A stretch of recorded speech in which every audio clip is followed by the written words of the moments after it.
Hallelujah. Mari lang po tayo makaupo.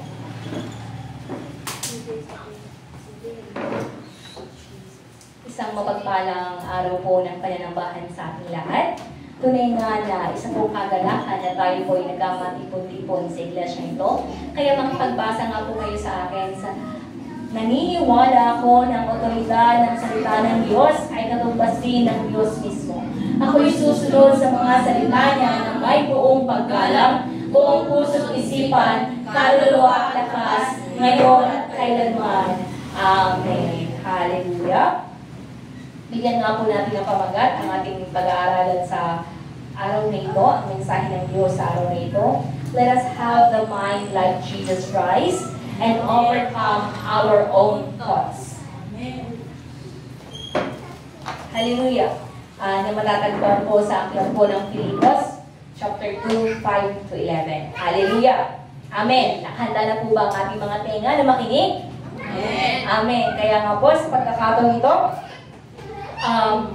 sa pagkikinig po ng salita ng Diyos, tunay nga po na mahirap pong makinig di po ba kung hindi tayo nakakonsentrate. Amen. Kaya nga po, mararapat na talagang we must have the full concentration in listening to the Word of God. Hallelujah.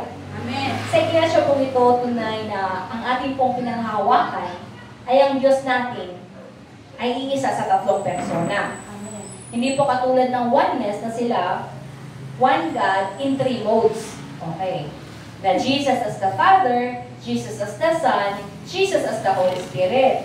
Kung sino daw yung nasa langit, siya lang din yung bumaba, pareho lang, isa lang ha, siya lang din yung Banal na Espiritu. Sa atin po, patuloy nating nililinang ang ating isipan na magkaroon tayo, magtaglay tayo ng kakayahan na ipahayag at magawa din natin na maituro ang salita ng katotohanan. Hallelujah! Okay. Our God is triune. Okay. Ang ating pananampalataya ay in the Trinity God. Okay. Andiyan ang Ama, ang Anak, at ang Banal na Espiritu. Ngunit nauunawaan natin at patuloy po na ipinapaunawa sa hindi pa malinaw ang pagkaunawa kung paano nga na sila ay napag-iisa. Pagkatunay nga na mahirap talagang unawain, maging ako nung bago-bago pa, alam ko, naniniwala ako sa Trinity, pero hindi ko kaya paano ipaliwanag. Salamat sa Diyos sa mga kinasangkapan niya na itinuro sa akin.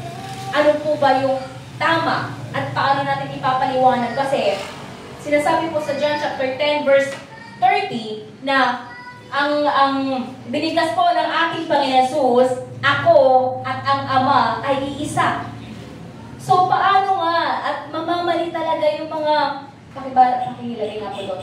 Mamamali talaga yung mga kulang pa sa kaalaman dahil dito sa mga tekstong ito kapag hindi naunawaan. Kaya nga ang iniisip daw nila kung ano, kung sino yung nasa langit, siya lang din yung bumaba kasi, nasabi dito, ako at ang Ama ay iisa. John chapter 10 verse 30. Okay. Na ang nagsasalita dito mga kapatid ay ang ating Panginoon Jesus. Ako at ang Ama ay iisa. Hallelujah. Ngunit alam natin na tunay nga na mas naunawaan po natin ng malalim pagka in Matthew chapter 28 verse 19, sinabi dito ang utos ng ating Panginoon Jesus ay bautismuhan sa pangalan ng Ama. Sino lahat dito na lahat na po ba tayo ay nabautismuhan? Kahit sa mga nasa online po? Hindi pa. Okay. Maayos lang din po para maipaliwanag ng mabuti. Okay. Sa Matthew 28 verse 19, ang sabi dito, kaya't humayo kayo, gawin ninyong alagad ko ang mga tao sa lahat ng mga bansa, bautismuhan ninyo sila sa pangalan ng Ama at ng Anak at ng Espiritu Santo. Okay. Sa pangalan ng Ama, ng Anak, at ng Espiritu Santo. Ito, utos niya na tayo po ay mabautismuhan sa pangalan ito. Ngunit kung pupunta po tayo sa Gawa, chapter 2, verse 38, paano po kung nagbautismo ang mga disipulo ng ating Panginoon Jesus? Si Pedro ang nagsasalita sa pagkakataon ito. Ang sabi niya, Acts chapter 2, verse 38, Sumagot si Pedro, pagsisihan ninyo talikuran ang inyong mga kasalanan at magpabautismo kayo sa pangalan ni Heso Kristo upang kayo'y patawarin at tatanggapin ninyo ang kaloob ng Espiritu Santo. You see that? 3 taon po nakasakasama ng Panginoon Yesus ang kanyang mga disipulo. Di ba napakaliwanag na ang utos ng ating Panginoon Yesus bago po siya umalis, bautismuhan niya sila, 3 sa pangalan ng Ama, ng Anak, at ng Banal na Espiritu. Ngunit itong si Pedro, nung nagbautismo siya, ang ginamit niya na pong pangalan ay pangalan Jesus. Baliw kaya si Pedro? Sinabi na nga ang pangalan ng Ama, pangalan ng Anak, pangalan ng Banal na Espiritu. Okay, hindi po. Pagkatalam natin at that time, in Book of Acts, sa Aklat ng Gawa, chapter 2, natanggap po nila ang kaloob ng Banal na Espiritu.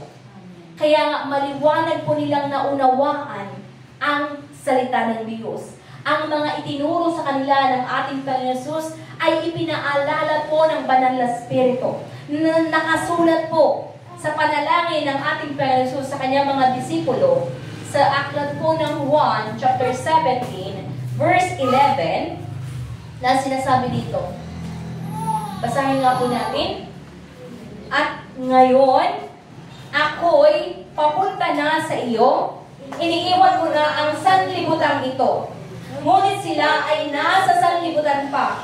Amang banal, ingatan mo po sila sa pamamagitan ng kapangyarihan ng iyong pangalan, ang pangalang ibinigay mo sa akin, upang kung paanong ikaw at ako ay iisa, gayon din naman sila ay maging isa. Amen. At this time po mga kapatid, ang ating Panginoon Yesus ay nananalangin kanino po? Sa kanyang Ama. Kaya maliwanag na hindi pareho yung nandito sa lupa at that time at iba yung nandun na pinapanalangin niya. At kung paano nga po niya ipinapanalangin iyon, ang sabi niya, Amang banal, ingatan mo po sila sa kapangyarihan ng iyong pangalan, ang pangalan ibinigay mo sa akin. Ano po ang pangalang ibinigay sa anak? Jesus. Ulitin natin. Amang banal, ingatan mo po sila sa kapangyarihan ng iyong pangalan. Okay? Asan dito?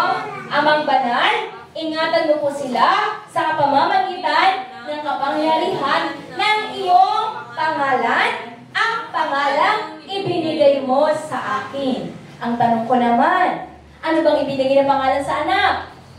Jesus. At kung Jesus ang ibigay na pangalan sa anak, saan ito nang galing ngayon? Sa Ama. Yun ang inaantay kong sagot. Kaya nga, kailangan sa iglesia nito, magawa natin na simple lang na maipaliwanag ang katotohanan ito. Na hindi siya napakahirap ipaliwanag. How our God is triune. Okay? Kung paano nga sila sa 3 persona, kasi konting mintis lang po sa paliwanag, sabihin nila, oneness kayo. Okay. Hindi po tayo yun. Hindi po katulad nila ang ating pananampalataya. Okay. Tama naman na sa pangalan ng Diyos tayo mananalangin, pero mas naunawaan natin kung paano nga sila na pag-iisa. At alam natin, even in John 14:26, paano nga ipinadala ang Banal na Espiritu? Sa pamamagitan ng pangalang Jesus din. Kasi nga, ipapadala ang Banal na Espiritu sa pangalan ko. Okay, in John 14:26. Na, pakilagin na lang po yun. John 14:26, ipapadala ang Banal na Espiritu sa pangalan ko. Introduction lang po yun, para kailangan palagi maiset ang standard natin in faith, maiset palagi yung tamang kaisipan, tamang pagkaunawa sa salita ng Diyos. Kasi nga, kung hindi tama ang foundation in faith, kung hindi magiging tuwid ang pundasyon ng ating pananampalataya, di ba? Grade 1 ka pa lang, mali na pala ang inumpisahan mo. Paano ka matatapos sa tama? Okay. Kaya nga, ang pinakamaganda, mag-umpisa tayong tama upang sa ating pagtatapos, tamang landas din po kung saan tayo patungo. Hallelujah. Upang hindi po masasabi that our labor is just in vain. Kundi, our labor must not be in vain. Ang lahat po ng pakipagtiis, ang lahat po ng ating patuloy na pagtupad sa kalooban niya ay tunay nga na may dulot po ito na pagpapala. Hallelujah? Okay. Paano ba sila napag-iisa? Nabanggit ko na po kanina, napag-iisa sila sa pangalan. Okay. Kung napag-iisa sila sa pangalan, ano pa po? Napag-iisa din sila sa kalooban. Okay. At yun yung pag-uusapan natin ngayon. Kasi nga, ang pinaka-main text natin is according to Philippos, chapter 2, 5 to 11, na kung paano nga po ng anak ay nagpakumbaba. Inumpisahan po natin ang preaching na ito, that our God is triune. Ang ibig sabihin, kung ang Diyos natin ay triune, pantay-pantay po silang Diyos. Okay. Hindi po ibig sabihin, masigit ang Banal na Espiritu, masigit ang Ama. Ngunit ang anak, ano po bang nangyari sa anak? Siya po ay nagpakumbaba. Paano po ba nagpakumbaba ang anak? Siya ay Diyos. At kung siya ay Diyos, paano siya bababa sa Ama? E pantay-pantay po silang Diyos. Doon nga po natin nauunawaan kung paano na siya mula sa kanyang pagka-Diyos sa langit. Hindi po siya nawala ng pagka-Diyos, kundi siya po ay nagpakumbaba and He take the form as a man in John chapter 1 verse 14. Okay. Paano magpapakumbaba ang isang Diyos? Okay. Kaya nga bilang tao, tayo po ay ginawang kasangkapan upang may sa katuparan po ang kalooban ng Ama. Ngunit sa prioridad ng kalooban, alam po natin na tunay nga na ang kalooban ng Ama, ang lahat po ay para sa anak. Amen. Ang lahat ng nalikha ay para sa anak ng Diyos. Kaya nga po kung mababasa natin in Colossians chapter 1 verse 15, in John chapter 1 verse 3 to 4, ang lahat po ng nalikha ay para sa anak ng Diyos. Okay. Makipagbukas nga po kayo sa akin sa aklat po ng Unang Pedro. Unang Pedro chapter 1 verse 4. Makipagbasa nga po kayo. Unang Pedro chapter 1 verse 4.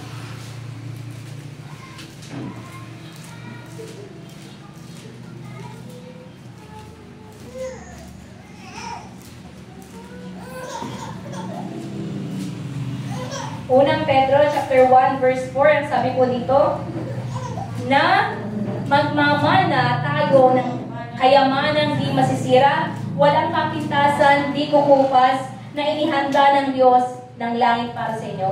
Sa NIV nga po, please. To an inheritance that is imperishable, undefiled, and unfading, kept in heaven for you. Ay, yung mga bata na lang po, pwede po doon na lang po lahat. Salamat. Okay. Naalam po natin, ayon sa kalooban ng Diyos, ang lahat ay para sa anak. Para sa mamanahin po ng anak. Hallelujah! Kaya nga po, of course, sino ba namang ina o ama o magulang na unahin ang iba bago sa kanyang anak? Di po ba't normal, natural, na unahin mo talaga ano yung kadugo mo? Sa aspeto po ng ating Diyos, alam po natin kung paano nga po na tayo po ay ginawang kasangkapan upang maisakatuparan ang gawain po ng Diyos. Okay, ang kalooban ng Diyos. Hallelujah. Sa kalooban ng Ama, pinaka-prioridad ang para sa anak. Alam niyo po ba na nalikha ang langit at lupa para sa kanyang anak? Ang langit po, kept in heaven for you. Inheritance that can never perish, spoil or fade, kept in heaven for you. Ibig sabihin, ang langit ay talagang undefiled. Hindi pwede ang karumihan. Kaya nga po, nung nagloko ang isang anghel doon, kasama ng kanyang mga kampon, anong napangyari? Ibinagsak ang anghel na iyon. Ngayon, ang langit na ito, ang nalikhang langit, ay para po sa mamanahin ng anak. Ngunit bago po mapangyari ang kalooban na iyon, gusto mo nang maranasan ng anak kung paano nga magpakumbaba. How to taste death. Okay. Kaya nga he took the form of a man. Kaya nga, ang tao ay pathway para sa kalooban ng Diyos. E doon po yung kahalagahan natin. Okay. Daanan. Kasi saan ba isinilang ang anak ng Diyos? Di ba nga kay Maria? Pero si Maria, si Jesus, anak ng Diyos, hindi siya na-conceive sa gawa ng tao. It is by the Holy Spirit, kaya nga, he was conceived by the Virgin Mary. Okay. Alam ng mga magulang kung paano mag-produce ng anak, may natural conception na mangyayari.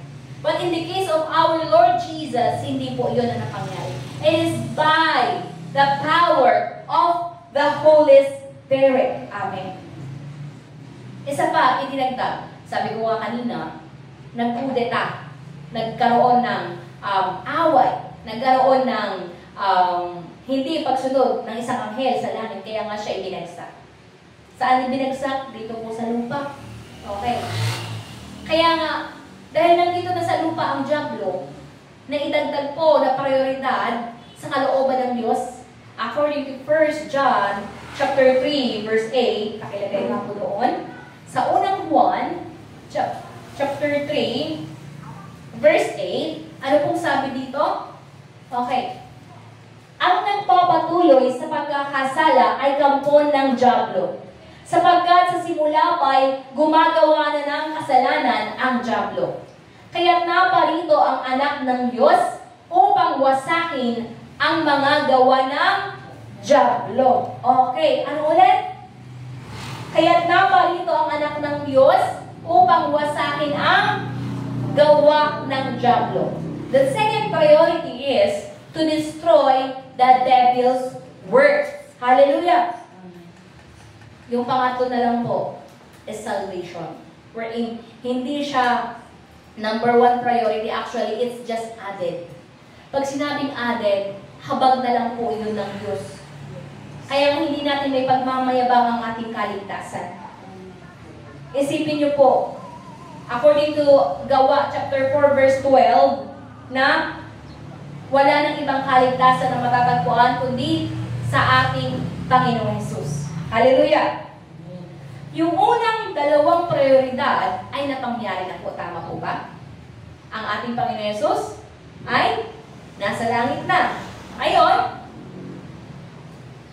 nagawa na niyang sirain ang gawa ng dyablo pagkat ito ay ang patunayan sa kanyang muling pagkabuhay. Ang power ng dyablo. Ano po bang power ng dyablo? Pumatay, magnakaw. Pero dahil nga sa kanyang muling pagkabuhay, ano bang nangyari? Nasira na niya ang gawa ng kaaway.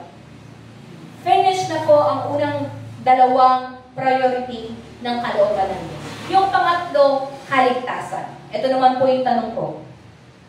Lahat po ba ay ligtas? Kung isa sa kalooban ng Diyos ay kaligtasan para sa lahat, ang lahat po ba ay ligtas? Makikita natin yung limitasyon sa bagay nito. Kaya dito natin mauunawaan na ang kaligtasan po pala ay habag lamang ng Diyos. Ito ay regalo. Ano po bang mangyayari sa regalo na hindi tinanggap? Mararanasan. Bawa may binigay na naka-box. Tapos dahil ayaw mo buksan, hindi mo alam na ang laman pala na iyon ay gold. Sayang, binuksan mo sana. Di ba ga? Kaya nga po, ang kaligtasan na ito, na ipinagkakalob na po sa atin, ay para nga tayo po ay magkaroon ng kaligtasan. Okay. Ito yung favorite na basahin ng lahat. Diba? Na-memorize nyo po ba ito? In John chapter 3, verse 16. Okay, pagbukas nga po kayo sa akin.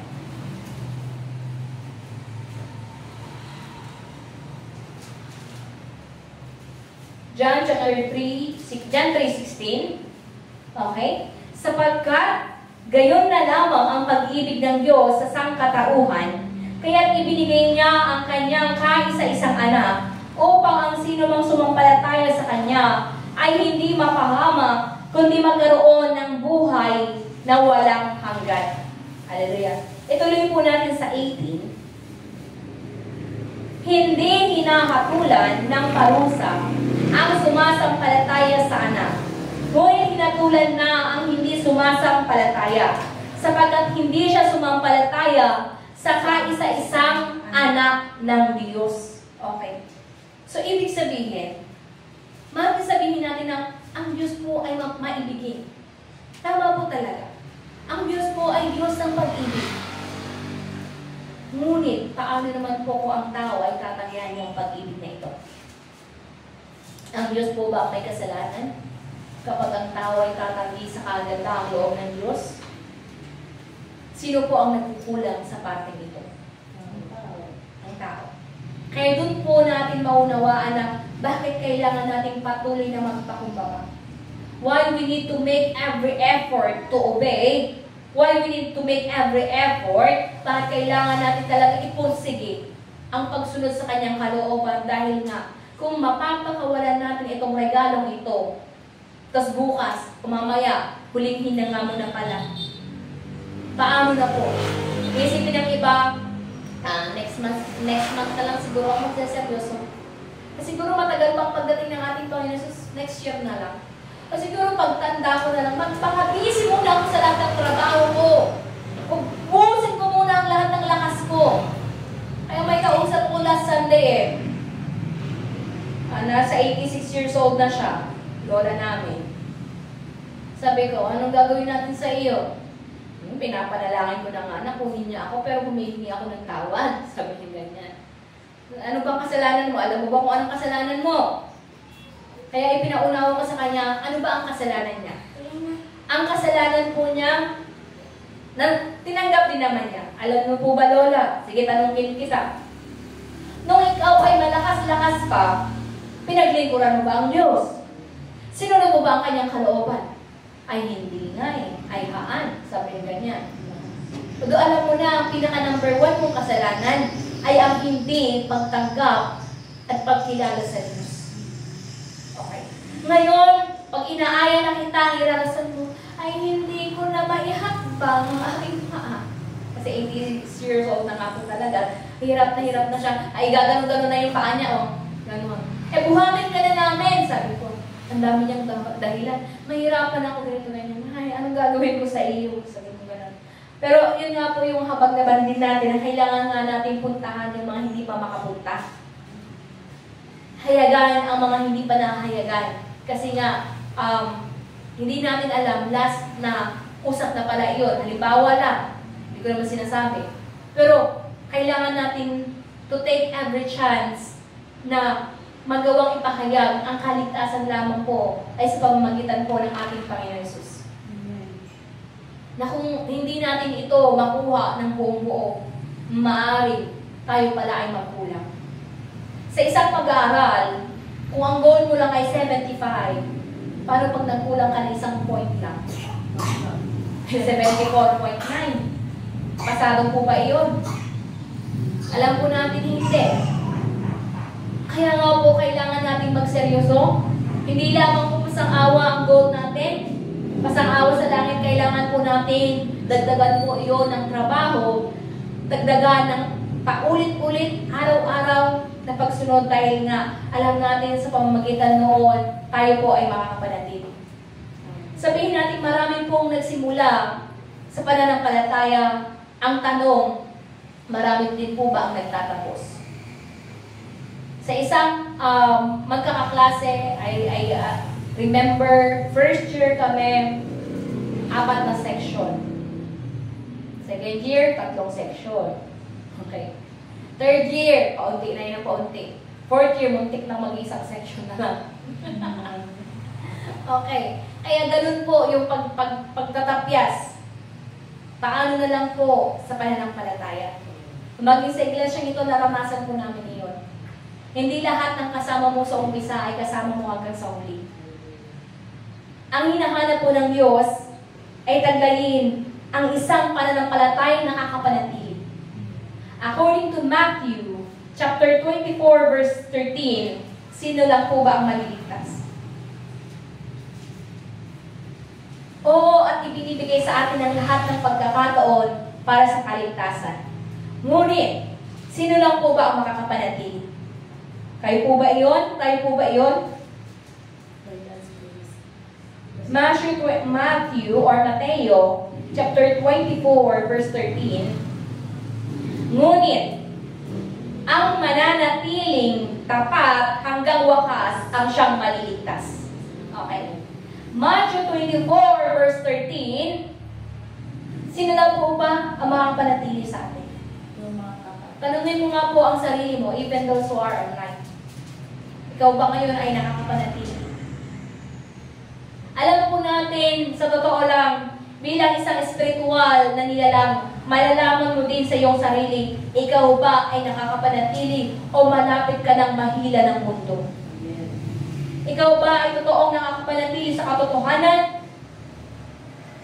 O iba na kung saan ka nananatili? Ang tanong, saan ka nananatili? Saan po ba tayo nananatili?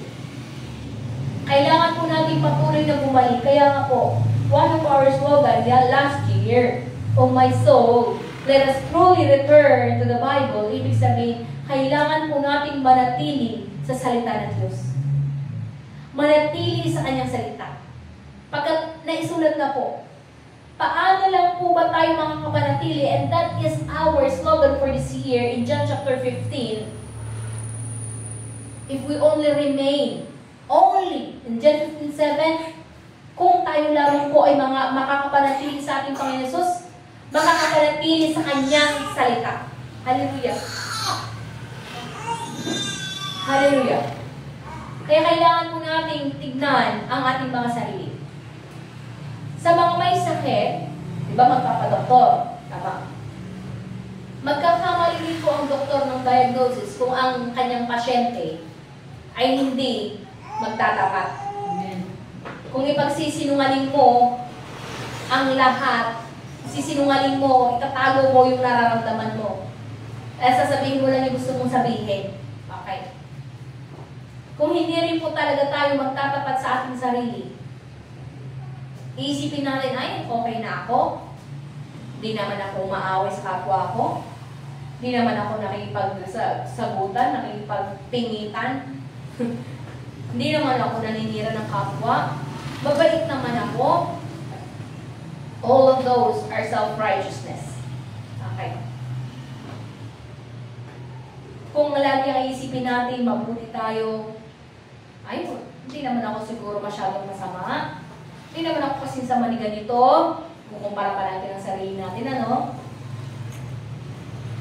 Pero kung makita ba natin ang ating sarili na makasalanan, at only by the blood of Jesus, sa nagawa ng ating Panginoon Jesus, kaya po tayo may kaligtasan, doon lang po natin maunawaan na tayo po, we are so wretched. Tama ba? Wretched. Okay.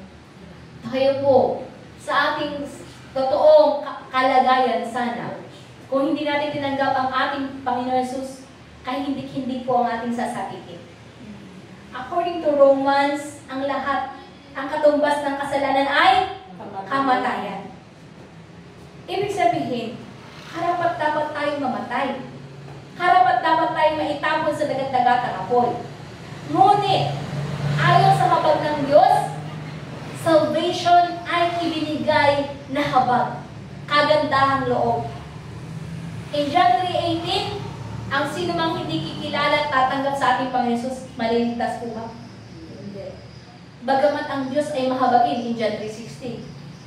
Ngunit, dito na ipapakita naman ng Ama ang lubos niyang pag-ibig sa anak. Ang kanyang anak ay nagsakripisyo ng higit sa lahat. Sa tingin niyo po, kalooban ng Ama, kalooban ng anak, ang pagpapapako sa krus? Hindi. Paano natin yung mapapatunayan? Remember sa Lucas 22:42 iyon eh. Habang siya ay nananalangin sa hardin ng Gethsemane, nananalangin siya sa Ama. Paano yung pag-iyak niya? Paano yung tulo ng pawis niya? Parang dugo na pumapatak. Ganon siya nananalangin. Naranasan niyo na po ba? O sa sobrang init, sadyain mong manalangin para maging katulad ng Panginoon Jesus. Pero alam mo yung talaga with every effort talaga na tayo, Jesus, Ama. Okay, Ama. Ano po bang panalangin ng ating Panginoon sa pagkakataon ito?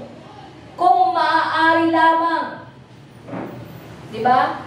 Tanggalin mo ang kopa ng paghihirap na ito. Pero ano po bang sinabi ng ating Panginoon Jesus?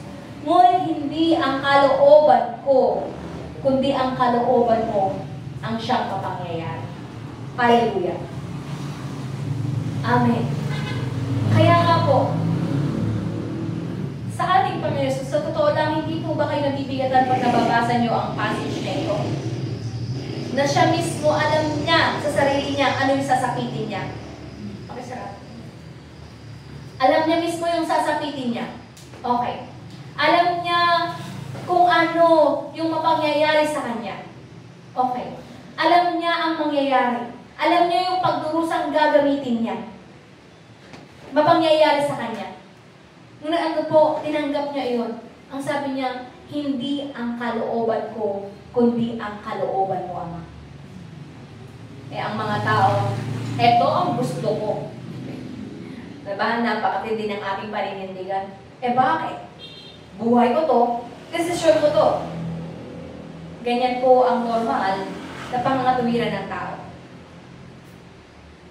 Pero sa atin, na nakikilala na natin ang Diyos at patuloy pong ipinapakilala sa atin ang katotohanan, loobin po natin na tunay nga in Philippians, we must have the mind like Jesus Christ. Ang kaisipan na katulad po ng ating Panginoong Jesus. Para maunawaan po natin ang katotohanan. Sino lang po ba ang makakaunawa sa kalooban ng Diyos?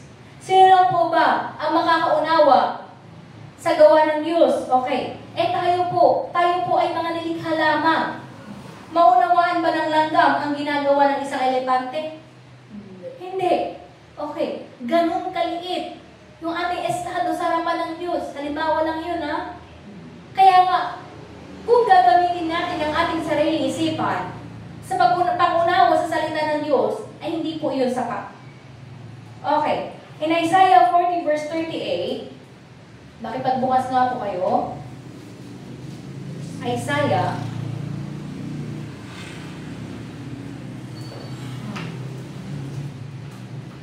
40 verse 28. Ang sabi po dito, okay. 40 verse 28.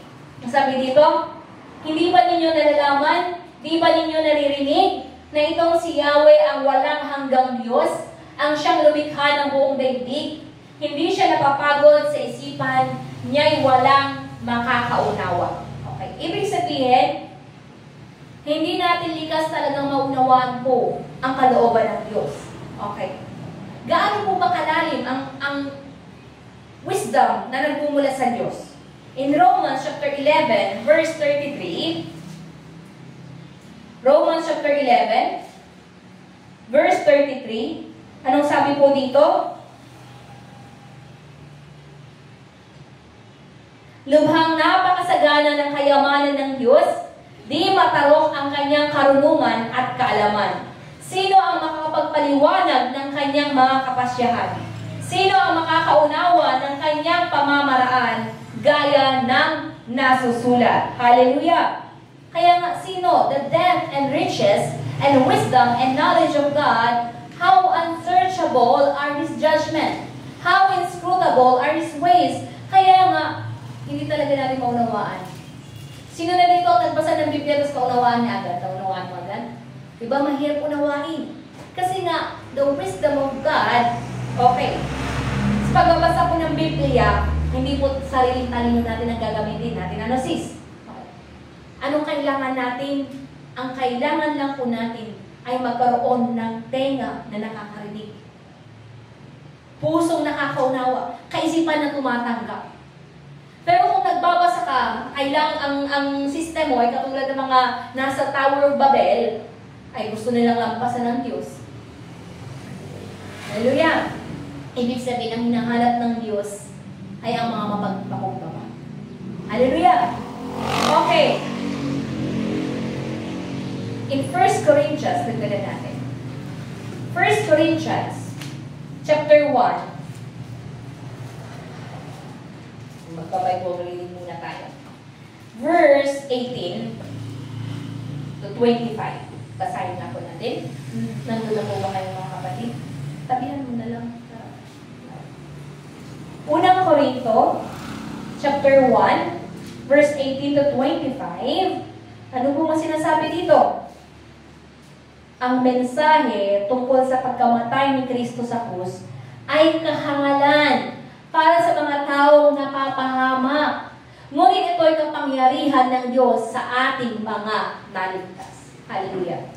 Sapagkat, nasusulat, sisirain ko ang karunungan ng marurunong at gagawin kong walang saysay ang katalinuhan ng matatalino.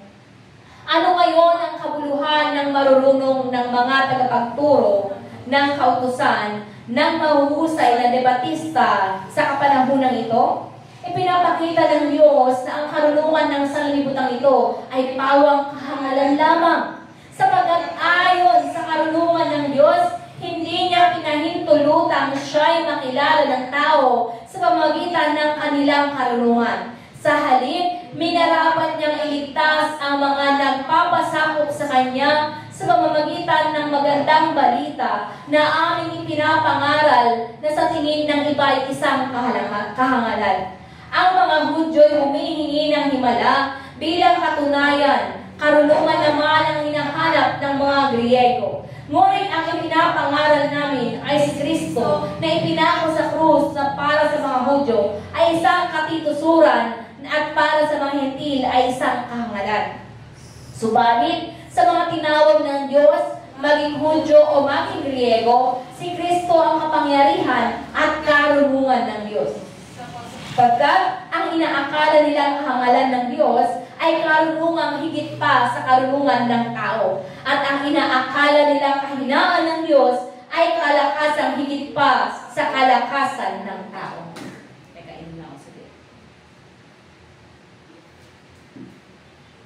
Sa mga hindi mananampalataya o ang tinatawag na mga Hentil, iisipin nilang kahangalan ang ginawa ng Diyos. Bakit pa kasi kailangan magpapako sa krus? Okay. Ngunit sa atin po, ang ginawa ng Diyos na pagliligtas sa atin ay kapangyarihan niya upang tayo po ay maligtas. Amen. Kaya nga, kung tayo po ay nagmamarunong, mapapahiya po tayo sa harapan ng Diyos. Okay. Kung tayo po isipin natin ay tayo ay napakatalino at naunawaan na natin ang lahat, ito lamang po ay kahalangalan sa harapan ng Diyos. Wisdom is found in Jesus. Ang karunungan ay matatagpuan lamang po sa ating Diyos na buhay at sa Kanyang salita. At kung paano nga po mauunawaan na iyon ay kung bubuksan ng Diyos ang ating mga isipan. Ano, bukas na bang mga isipan natin? Katulad nga po sa Lucas 24 verse 45, binuksan ng Diyos ang kanilang mga isipan upang sila'y makaunawa. Isipin mo, nung nangangaral ang ating Panginoon Jesus sa parabola, di ba? Parables. Jesus speaks in parables. Sa lahat, sa pangkalahatan. Ngunit anong gagawin niya? In His inner circle, sa kanyang mga disipulo, ituturo niya ito ng walang parabola. Okay? Ituturo niya ng maliwanag na maliwanag. Hallelujah! Paano niya yun gagawin?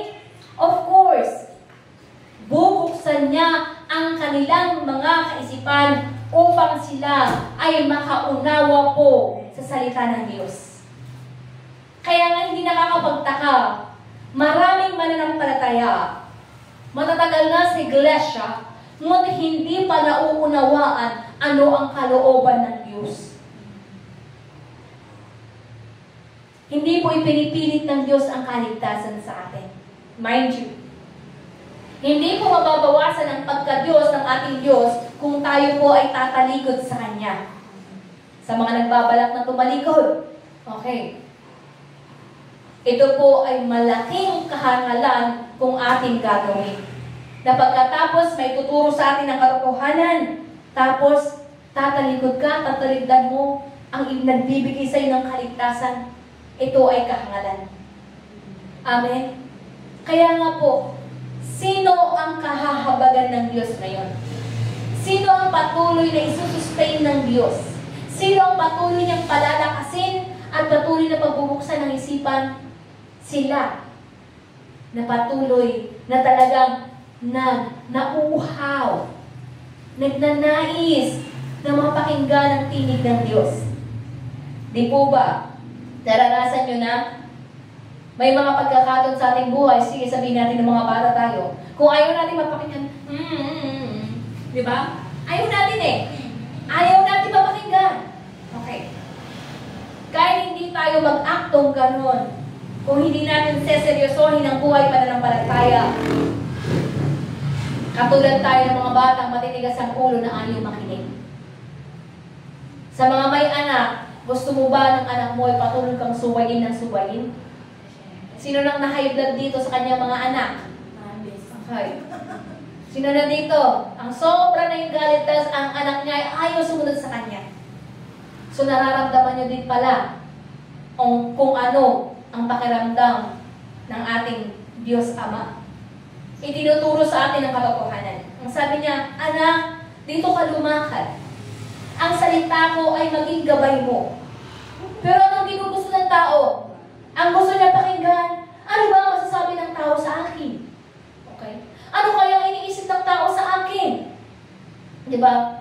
Kaya nga maraming tao, maraming mananampalataya ang bumabagsak sa pananampalataya when they are people-centered, people-pleaser. Okay. Ang gusto mo, maging dapat okay ako sa lahat ng tao. E paano kung tinuturuan ka ng Diyos, dapat ituwid mo ito? E takot ka nang ituwid kasi pag sinabi ko yun, magagalit sila sa akin. Okay. Okay. Magagalit sila sa akin, hindi na nila ako kaibigan. Kaya nga po, bakit natin ipinapanalangin ng lingkod ng Diyos na naghahayag dito sa harapan?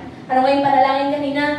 Taglay niya ang katapangan, taglay niya ang karunungan, taglay niya ang kapuspusan, ng kanyang mayahayag ay pagong katotohanan lamang.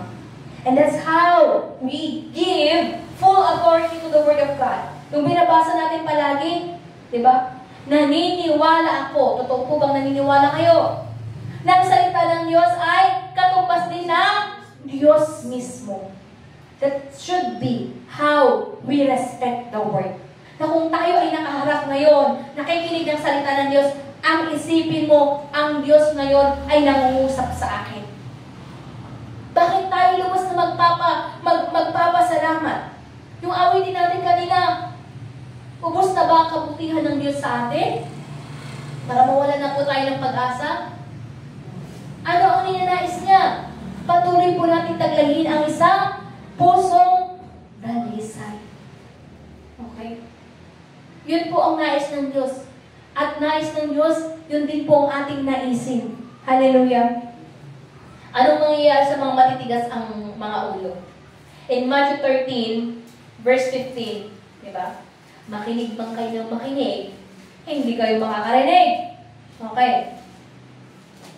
Mateo 13, verse is, simulan natin sa 14. Pwede mo na, Pastor. Nandun na po ba tayo? Okay, makipagbasa kayo sa akin. Lakasan natin.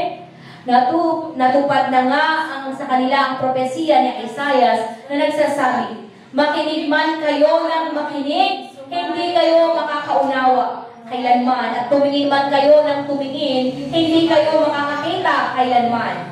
Sapagkat naging mapurol na ang isip ng mga taong ito, mahirap makarinig ang kanilang mga tenga at ipinigit nila ang kanilang mga mata. Kung hindi gayon, sana'y nakakita ang kanilang mga mata, nakarinig ang kanilang mga tenga, nakaunawa ang kanilang mga isip, at nagbalik loob sila sa akin at pinagaling ko sila.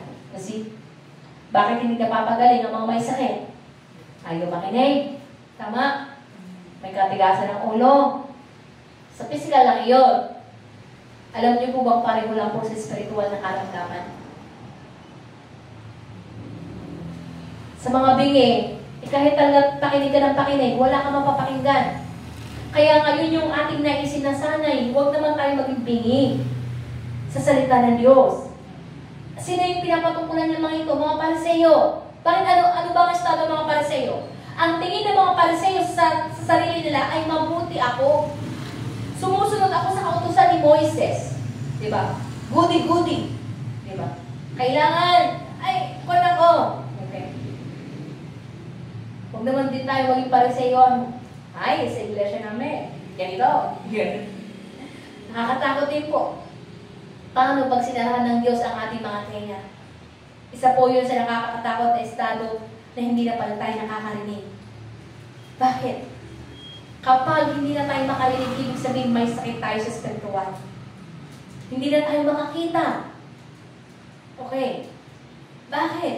Kasi kapag tayo po ay binuksan ng Diyos, ano po ba mangyayari sa atin? Di ba sabi ito, sana'y nakakita ang kanilang mga mata, nakarinig ang mga tenga, nakaunawa ang kanilang mga isip, nagbalik loob sila sa akin, at pinagaling ko sila. Yung sila?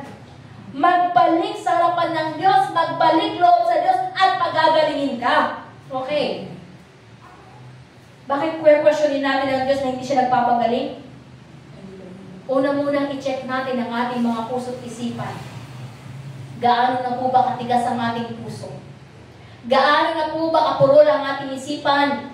Gaano na po ba bulag ang ating mga mata? Kabingi ang ating tenga na hindi natin marinig ang sinasabi ng Diyos, magbalik loob ka. Diba?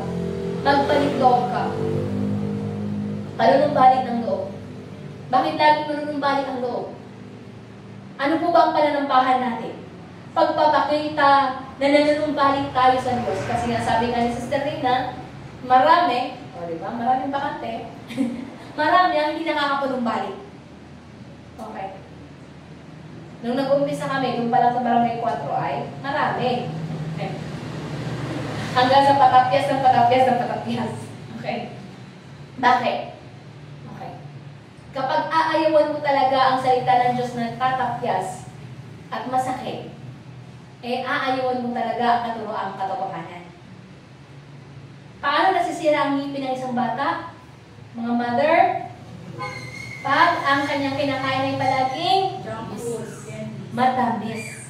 Okay. Salita ng Diyos, kung puro matamis, mahal na mahal ka ng Diyos, kapatid. Mahal na mahal ka ng Diyos. Sige, magpatuloy ka lang sa ginagawa mo. Hindi po yun. Ang salita ng Diyos ay nagtutuwid. Paano natin ikukumpara ang salita ng Diyos? Hebrews 4:12, diba? Ito ay katulad ng isang tabak na magkabila ay talim. Anong gagawin niya? Tutusok. Diba? Dividing the heart. Diba? In Hebrews 4:12, na kailangan niyang masugatan. Okay? Kaya pag nasasaktan po tayo sa ating pakikinig sa salita ng Diyos, magpasalamat tayo. May pakiramdam ka pa, kapatid. Pero kung nakikinig ka ngayon ng salita ng Diyos at wala kang nauunawaan, nakakatakot yun. Ibig sabihin, blanco. Okay? Kaya magalang tayo. Gawin natin kagalangan actually kapag itinutuwid tayo, kapag tinatapyasan tayo ng Diyos. Ang salita ng Diyos ay buhay at mabisa. Mas matalas kaysa alimang tabak na magkabilay may talim. Sino rin doon nasugatan? Alam natin, di ba? Isipin mo, espada ang nakasugat sa'yo. Di ba? Sa movie, talagang yun ang pangtusok nila, pumapatay. Ito'y tumatagos maging sa kaibuturan ng kaluluwa at espiritu, ng mga kasukasuan at buto, at nakakaalam ng mga iniisip at binabalak ng tao. Kailangan, kapatid, pumaloob ang salita ng Diyos, makaabot sa iyong kaluluwa. Hindi yung, eto lang yung tapyas. Ay, dyan ka lang. Okay. Ayoko pumasok sa isipan ko. Kaya nga ang pagtanggap sa salita ng Diyos ay napakahalaga. We must not resist the word of the Spirit. Ang salita ng Diyos na niyahayag. Kaya nga doon tayo nagpapabasag na, Ama, bakit tayo humingi ng tawad? Basagin mo ang aking puso, anumang katigasan nito, anumang napagmamatigas, anumang kalikuan ng aking isipan, ay ituwid mo upang matanggap natin. Okay. Sa ating title, Have the Mind Like Jesus Christ. Bakit nga po ba? Anong normal na kaisipan ng tao? Matigas ang ulo. Ano ang normal na response? Itta. Ganon, di ba? Ang normal natin, nung hindi pa natin nakikilala ng lubusan ng Diyos, sadyang mapagmataas. Tama po ba? May mga simpleng mapagmataas, may mga talagang halatang mapagmataas. Okay, ano? Depende sa level ng mapagmataas. Okay. Ngunit, pare-pareho lang po yun sa panangin ng Diyos na hindi niya kinalulugdan. Babalikan po natin ang ating main text. Exposition agad ano? Kasi mahaba ito. Sa Filipos, chapter 2, kaya nga po inumpisahan ko ng kalooban ng Diyos kasi nga, dito sa Filipos, nakasulat po din dito ang kalooban ng Ama na tinupad ng anak. Okay.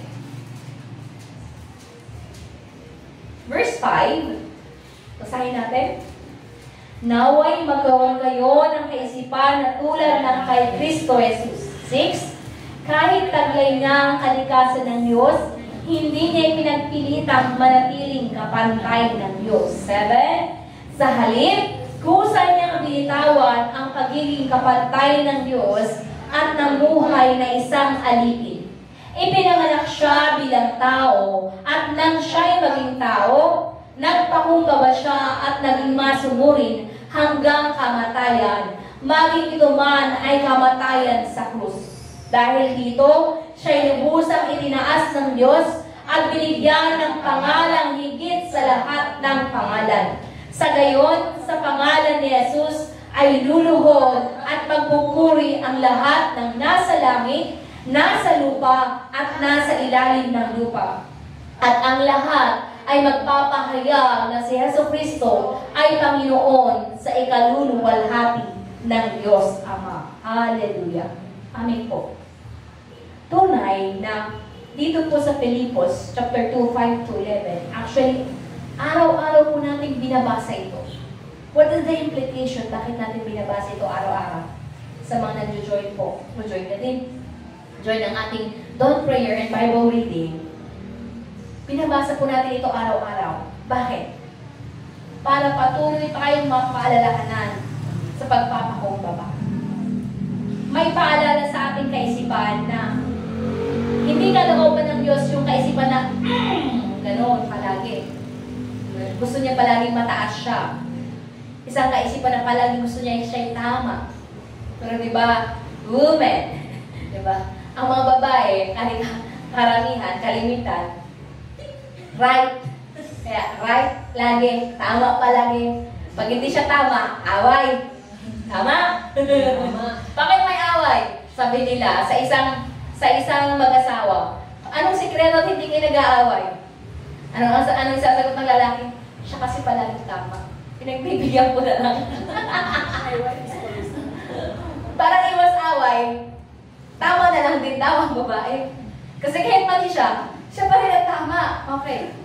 Pero alam natin na doon nakikita talaga na karamihan sa mga babae, very prideful. Alright.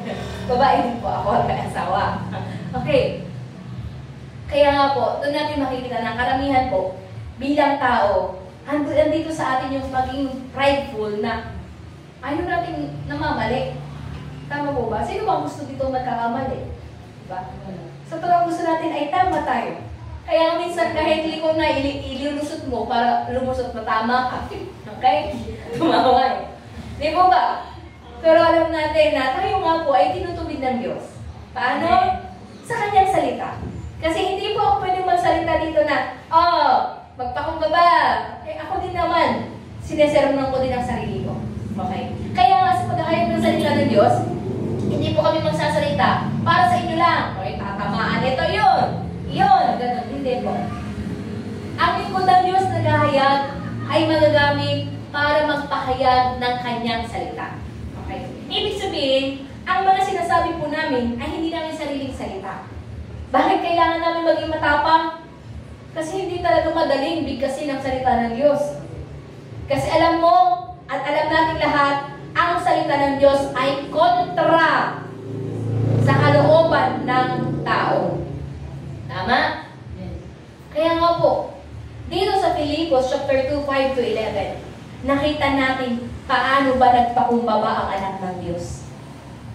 Tama po bang siya ay Diyos? Amen. Siya ay Diyos. Nagpakumbaba siya. Anong kinuha niyang estado?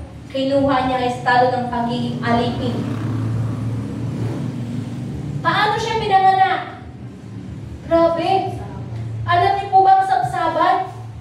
Kainan ng mga kabayo kung pinaglalagyan ng dayangin. Diba? Kala niyo sabsaban lang yun, pero hindi niyo alam. Doon talaga kumakain ng mga tupa. Isipin niyo, hari ng mga hari. Pagmamay-ari niya ang lahat, pero siya ang naging example, pinaka-the best example, at wala nang hihigit pang example sa pagpapakumbaba. Okay? Kaya nga, yun po yung ating gayahin. Paano pa siya nagpakumbaba? Hindi lang doon natatapos. Ang pagpapakumbaba niya ay hanggang sa kamatayan at hindi lang din simpleng kamatayan. Kamatayan sa krus. Ang katumbas po ng krus noong panahon na iyon, talagang karumal-dumal na kamatayan. Kahiyahiyang kamatayan.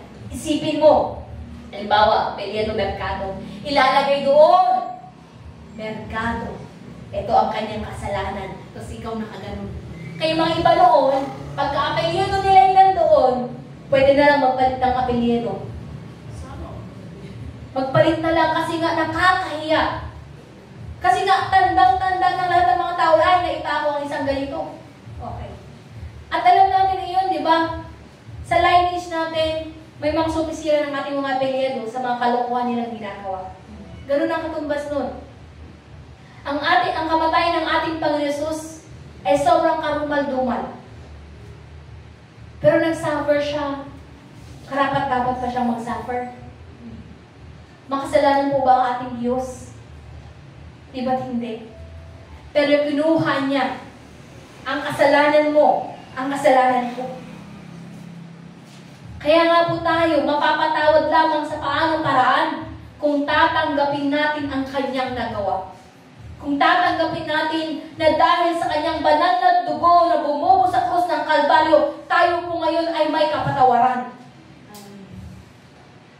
Kaya nga, malaking kasalanan ang hindi pagtanggap sa ating Panginoon Yesus. Ano bang sakripisyo ang kailangan natin para paniwalaan na ang Diyos natin ay sobrang mahabagin?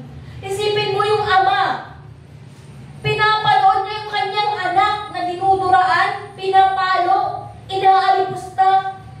Kaya nga sabi ng isang magnanakaw, di ba Diyos ka? Ba't hindi ka humingi sa ama mo?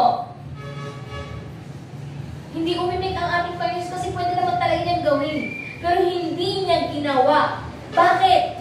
Pinili niyang sumunod. Kaya nga nanalangin siya ng nanalangin ng sobra. Sa Lucas 22, di po ba? Na kung maaari lamang, kasi alam niya yung hirap na gagawin niya ang mapangyari sa kanya.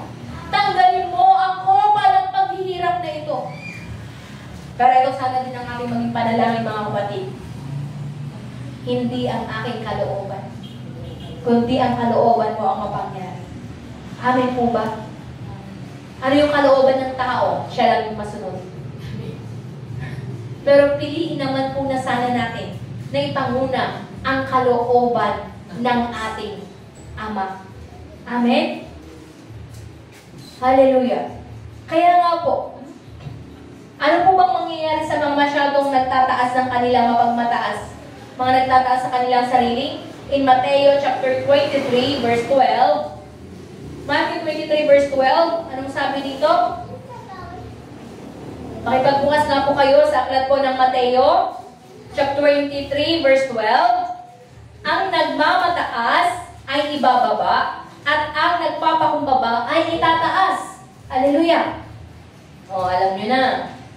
Ang nagmamataas ay ibababa. Sige, magmataas pa tayo. Hello? At ang nagpapakumbaba ay itataas. Salita po ba ito ni Pastor? Salita ng Diyos. Amen? Ito po yung kalooban niya. Okay? Katulad dun sa nasa Lucas, yung dalawang nananalangin. Yung isa, Pariseo. Yung isa, tax collector. Pag sinabing tax collector, mga kapatid, naniningil ng quiz. Pag naniningil talaga ng quiz, may gupit yan. Kaya nga, pag sinabing tax collector ka, makasalanan ka na agad. Okay? Magnanakaw ka na agad. Kasi talaga maitatabi ang mga yan. O, diba? Ngayon, sa panahong ito, PIR yun. Okay? Tax collector noon. Ngayon, dalawa sila nananalangin. Yung isa, Pariseo, sabi niya, nakita niya. Kasabay niya nananalangin, ha? Yung isa, nakita niya yung ang tawag ito, nakita niya yung isang maniningil ng buwis. Sabi niya, salamat, Ama. Hindi ako katulad niya. Ako, nagbibigay ako ng tithes. Sumusunod ako sa kalooban mo. Ganun siya manalangin. O, diba? Masyadong mayabang. Kaya mag-ingat tayo sa ating panalangin, mga kapatid. Bantayan natin, baka nagmamayabang din tayo sa pananalangin. Ay, hindi ako katulad niya. Siya, ganun. Ako, sumusunod ako, nagbibigay ako ng tithes. Bibigay ako ng ganito, nananalangin ako sa araw-araw, hindi ako nagbibitis. Yun na po yung nakakatakot na estado ng isang mananampalataya. Ako ang tingin niya sa sarili niya ay wala nang pagkakamali. Ngunit ang isa, ano po ba nangyari? Yung isa naman po, sa Lucas 18, 9-14 po ito, pwede niyo pong basahin sa bahay niyo. Alam mo yung binabagbag niya ang kanyang puso. Alam niyang makasalanan siya. Ano po bang ginawa? Paano po ba siya nanalangin? Patawarin niyo po ako sa aking mga kasalanan. May sinseridad ang kanyang panalangin. Sa tingin niyo, sino po ba kinahabagan ng Diyos? Yung Pariseo, ng tingin niya ay malinis siya? O yung nagpakumbaba? Okay. Ang panalangin po ng tax collector na ito, sabi niya, O Diyos, mahabag po kayo sa akin na isang makasalanan. Ano mo paano panalangin mismo ng sa verse 11? O Diyos, nagpapasalamat ako sa iyo. Sapagat hindi ako katulad ng ibang magnanakaw. Okay. Mandalaya. Nangangalunya. Ano pa ba? Okay, katulad ng maniningil ng buwis na ito. O, diba? Nananalangin siya ganun.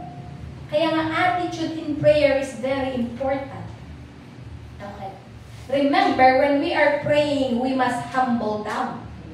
Remember, when we pray, talaga ang nais ng Diyos magpakumbaba. Kung gusto lang talaga natin ng habag ng Diyos, hindi mananalangin ka para ipakita ko sa mga church member, ako lang ang hindi nagbimintes ng prayer. Ang itinuturo ko po ngayon ay huwag po tayo maging hambog sa pananalangin. Kasi kahit perfectohin mo ang panalangin, if your heart is not right with God, tatanggapin ba ng Diyos ang panalangin mo? Kaya may comparison eh. Okay. Huwag natin gawing self-righteousness ang ating pananalangin. Ano yung kinahabagan ng Diyos sa panalangin? Panalangin ng isang makasalanan. Kasi unang-una sa lahat, tinanggap niya, O Diyos ko, sabi dito sa 13, mahabag po kayo sa akin, isang makasalanan. Kaya itinuturo din po sa iglesia nito, anong prioridad natin sa panalangin? Una, bago lumapit talaga sa Diyos, humingi ng kahit ano pa man, unahin natin hingin, ano? Kapatawaran. Nakatulad lang ng tax collector na ito, mahabag ka sa akin, Ama. Na ako ay makasalanan, patawarin mo ako sa aking kasalanan. Without forgiveness, paano natin makukuha ang kanyang habag? Hallelujah! Kaya nga po, lagi tayo dapat na magtagumpay. Nababanggit kanina sa offertory challenge, our own thoughts. Okay, di ba? Kung paano tayo mag-isip, sa totoo lang yun ang preaching. Okay?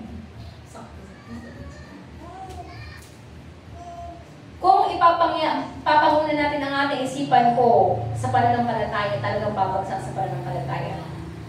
Alam niyo po ba ang katumbas ng kaisipan ng tao ay satanic? Matindi yan, Pastor ba? Makipagbukas kayo sa Matthew 16:23. Let us overcome our own thoughts.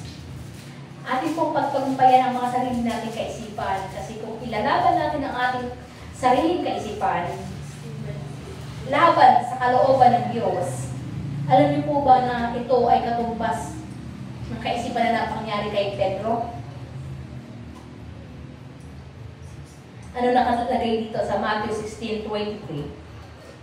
Diba? O, basahin natin mula sa 21 na lang po para maunawaan natin.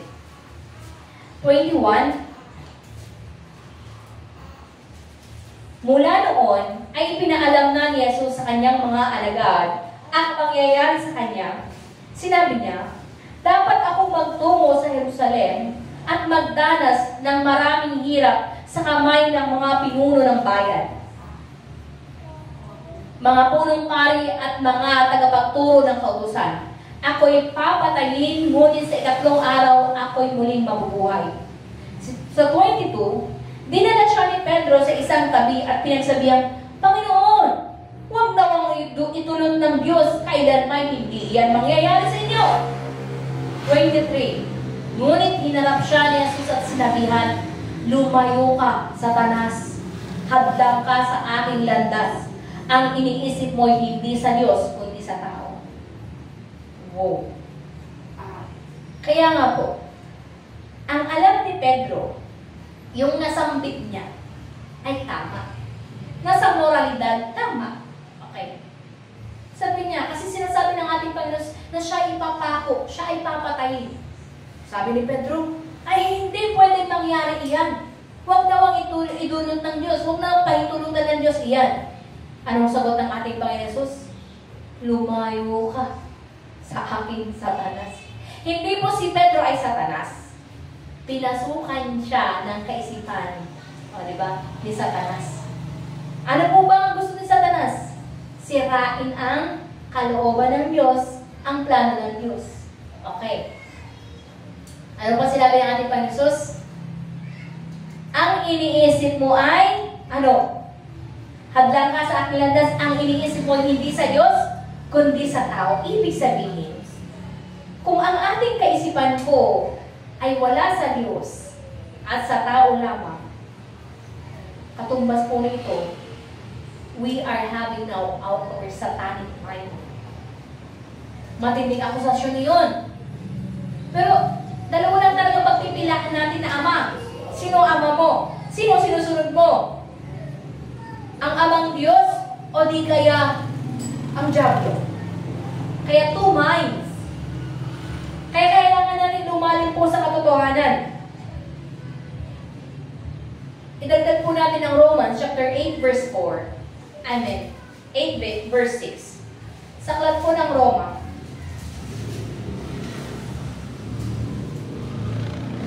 Sa aklat po ng Roma chapter 8 verse 6, ang sabi po dito,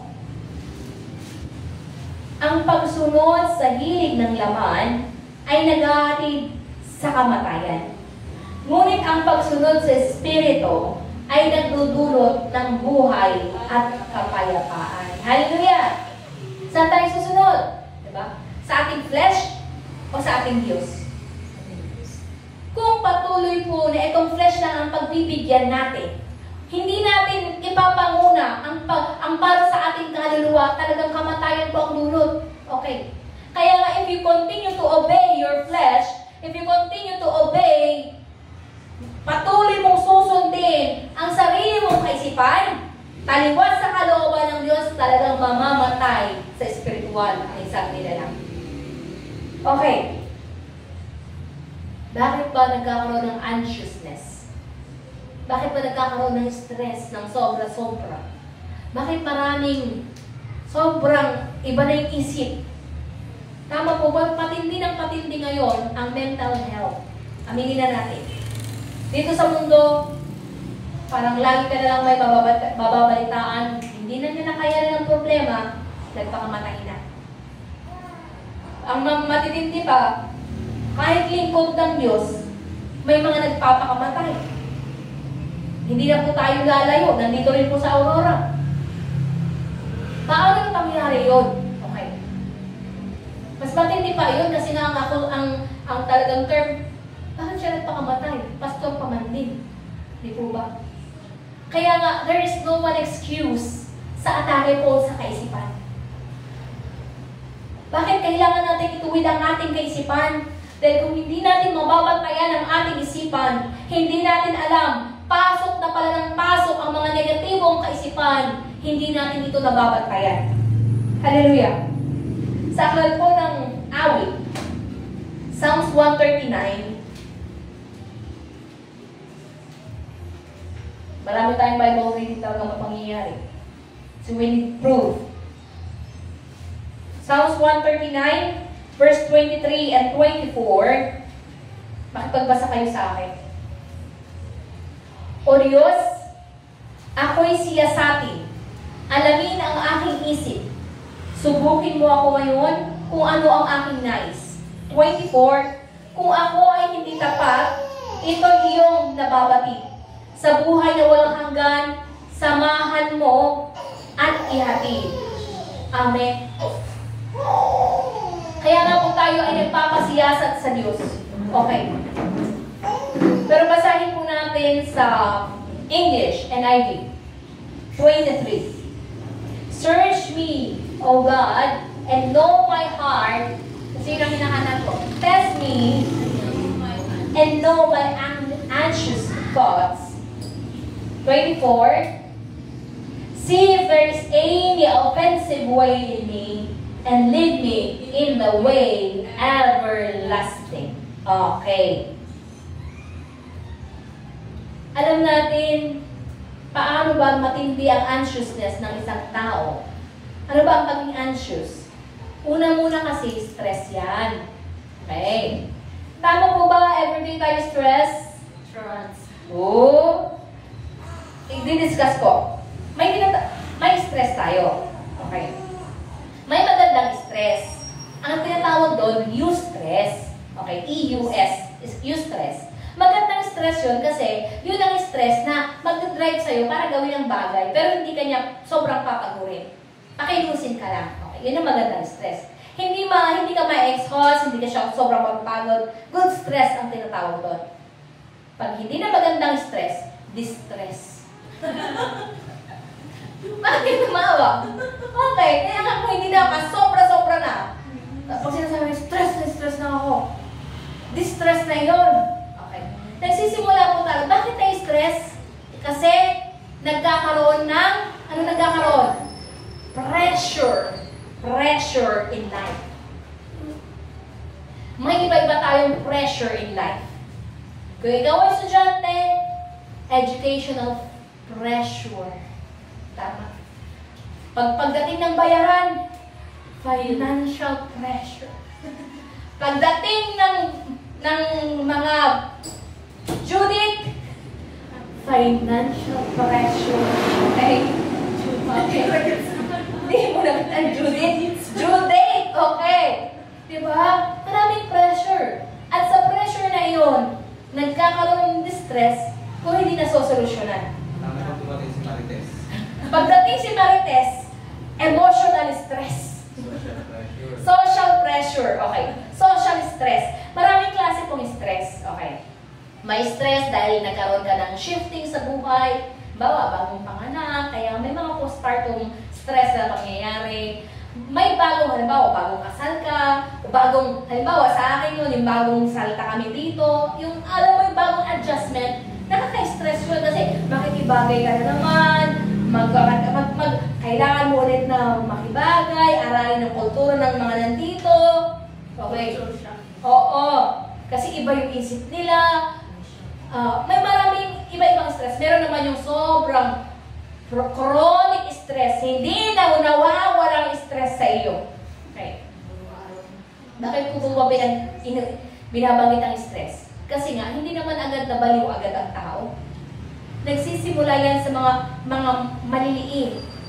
At kung hindi masosolusyonan, palaki ng palaki. Lalo kung isipan mo, yung isipin mo, alam mo yung you are making mountain of a molehill. Ang ibig sabihin, ang liit-liit, pero ang tingin mo ay bundok na yun na problema. Gaano po ba yung perspective natin sa mga bagay-bagay? Are we having faith? Kaya makikita natin, ako ba'y may pananampalataya sa bagay na ito o wala? Paano natin ma-check na nawawalan tayo ng pananampalataya, nagkukulang tayo, kapag ang isip natin ay wala ng pag-asa? Ang laki-laki ng problema, pero hindi mo ba naisip na pinakamalaki ang Diyos mo na dapat mong panghawakan? Kaya doon natin nakikita, doon natin actually ma-check. Okay. Anong level mo? Okay. Ikaw ba ay nandun sa good stress pa? O di kaya nandito ka na sa papuntang sobrang distress na? Okay. Hallelujah! Maraming mga bagay na pwede kumistress sa atin. Paglabas mo pa lang, tapos iba yung tingin ng kapitbahay mo sa'yo. Tapos nag-isip pa na ng madami, baka iba na naman iniisip sa akin. Alam mo yun? Kaya mabawas-bawasan po natin yung stress natin. Ano? Paano? Bawas-bawasan yung sobrang pag-iisip. Okay, na hindi naman kailangan. Hindi na kami mag-isip, Pastora. Hindi po yun. Ang ibig sabihin, huwag mo nang dagdagan ang iniisip mo na hindi mo na dapat na iniisip. Anong dapat natin gawin? Manalangin. Okay. Paano tayo nagbabawas ng stress? Sa mga iba, sa natural pwede sa pagkain, kaya nga stress eating. Iba naman sa exercise, grabe sa sports. Iba, manonood na lang, mag-beach watching, para lang mawala daw isipin nila. Yung iba, mag-iinom, parang makalimutan na lang daw ang problema. Pero bilang anak ng Diyos, ano dapat ang ating gagawin? Manalangin. Okay. Sa ating pananalangin, kaya nga kailangan natin magkaroon ng quiet time with God. Ikaw at ang Diyos lang. Kasi ilalahat mo ano ang bigat na meron ka. Hindi mo naman talaga yun mailalahat kung maraming nakatingin sa'yo. In public, gagawin mo yun. Agluwasit ka, gano'n? Hindi. When you have full concentration with God, doon mo yun magagawa, kapatid. Alam mo na ikaw at ang Diyos ngayon ay nag-uusap. Kaya kanino ka magsusumbong? Kanino ka maglalabas ng loob, sama ng loob? Kung naglabas ka ng loob sa marites mo ang kapitbahay, sabi ni Pastor Raymond. Tapos, ang gagawin niya, ay, alam niyo ba si ganito? Sabi niya sa akin, ganito daw. Dadagdag pa sa stress mo ulit yun kasi nalaman na ng buong barangay ang problema mo. Okay. Pero kanino po ba talaga tayo luluhod at magpapabawas? Ang pangako ng Diyos, in Matthew 11:28, lumapit kayo sa akin, kayong nabibigatan. Ang pamatok ko ay magaan. Ibig sabihin, kapag totoong lumalapit tayo sa harapan ng Diyos, ilalahad ang mga kaibigatan ng ating isipan, hindi ba siya makapangyarihan? Kaya tayo po yung nagkukulang. Tama po ba? Okay. Ano mga ilalahat natin? Ano bang mga pretentious spirit na nasa atin? In 2 Corinthians 10 verse 5, gusto ko din itong i-emphasize. Ano po ba ang kapangyarihan ng Diyos? Kaya niyang supilin anuman, any pretensions in our mind. Kaya nga, when we come to the sight of God, hindi na natin kailangang magkunwari pa, o magkubli pa, o magpretend na, okay lang ako, Ama. Pero hindi ka nga okay. Okay. Sa 2 Corinthians chapter 10 verse 5, we destroy arguments, we demolish arguments and every pretensions that set itself up against the knowledge of God. And we take captive every thought to make it obedient to Christ. Sa Tagalog, ginagabi namin ang lahat ng pagmamataas laban sa kaalaman tungkol sa Diyos at binibihag namin ang lahat ng isipan upang matutong sumunod kay Kristo. Okay. Anumang pretension, anumang pagmamataas, anumang pagkukunwari. Kaya nga, pag haharap po ba tayo sa Diyos, magkukunwari tayo okay? No? Okay lang ako. Kaya nga, babalikan natin, bakit hindi na na-diagnose? Bakit hindi napapagaling? When we become pretentious, that you are always okay, pero hindi talaga. We are not always okay. Even the servant of God, we are not always okay. There are times to we struggle in the flesh, in the mind, in our own thought. Excuse me.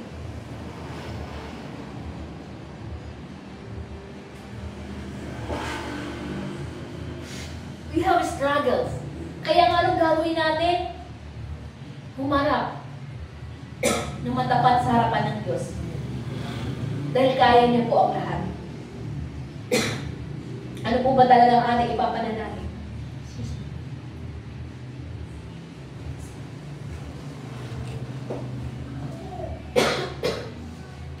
Ipapanalangin po natin ang mga bagay na hindi po talaga natin kaya. Kaya mo po bang baguhin ang sarili mo? Kaya mo po bang baguhin ang asawa mo? Kaya mo po bang baguhin ang magulang mo? Ang mga anak mo sa sarili mong kaparaanan?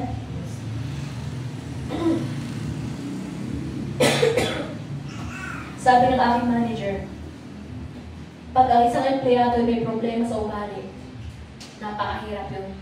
Yun ang mas madaling tanggalin. Bakit? Ang walang alam, pwede lang turuan.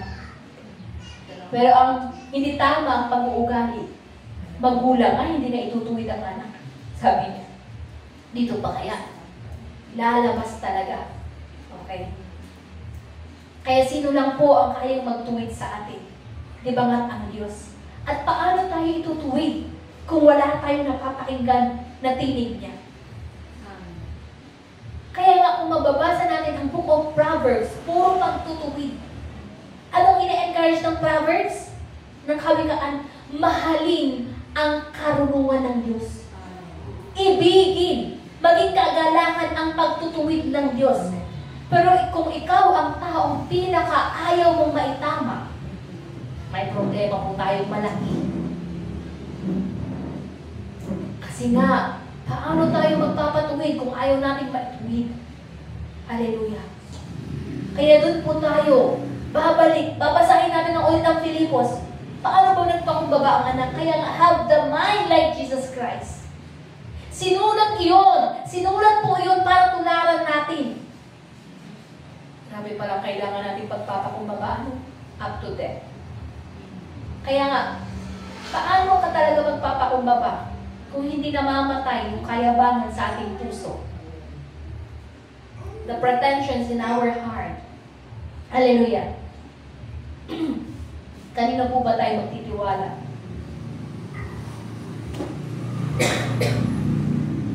Sa Jeremiah 17 verse 5.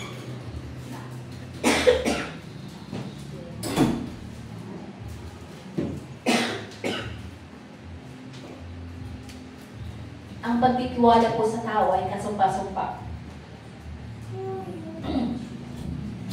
Sinasabi ni Yahweh, susumpain ko ang sinumang tumatalikod sa akin at nagtitiwala sa kanyang kapwa-tao.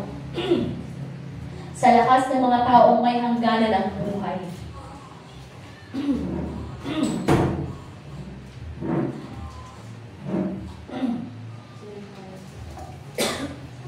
Excuse me.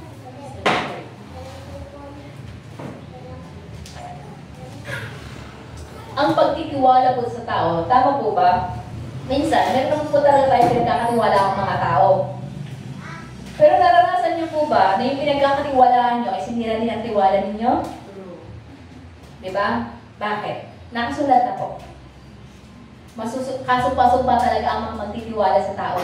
Sa mga taong nauubos ang lakas, sa mga taong ang buhay ay may hangganan. Ano po ba ang nais ng Diyos sa atin? Ang nais po ng Diyos, tayo po ay magtiwala lamang po sa Kanya. Pagkat siya lamang po ang pinakamakapangyarihan sa lahat. Kung ang mga tao, people will fail us, kahit pa yung mga sobrang esteemed person in our life, they can fail us. Pero ang Diyos po, ang kailanman na hindi bibigo sa atin. Hindi ko po ito pinapangako ayon sa aking sariling kalooban. Ngunit ito po ay pinangahawakan ko dahil po nakasulat at nararanasan ko din po. Hallelujah. Na ang kanyang lingkod ay hindi niyang pababayaan.